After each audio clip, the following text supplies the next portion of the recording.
মনে রাখবেন ভাঙ্গা জিনিসগুলোকে আল্লাহ এমনভাবে সুন্দর করে নতুন করে সাজাবে, আপনাকে এমন সুন্দর জীবন দান করবে, যারা আপনাকে নামাতে চেয়েছিল তারা আপনি পর্যন্ত আর পৌঁছাতে পারবে না। সুবহানাল্লাহ।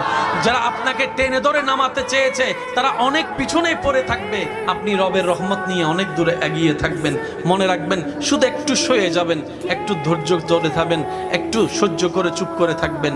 যত সইবেন তত পাইবেন, যত সইবেন তত পাইবেন।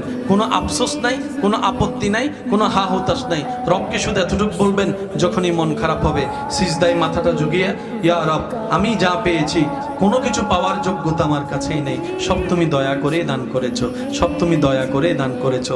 একটা জিনিস পাওয়ার যোগ্যতা আমার নাই, এই চোখ পাওয়ার মতো যোগ্যতা আমার কাছে নেই, এই কান শোনার মতো কান আমার কাছে নেই। আল্লাহ কোনো কিছুরই পাওয়ার যোগ্যতা নাই, তুমি দয়া করে দেখার জন্য দুইটা চোখ দিয়েছো, তোমার দরবারে শুকরিয়া। সুবহানাল্লাহ।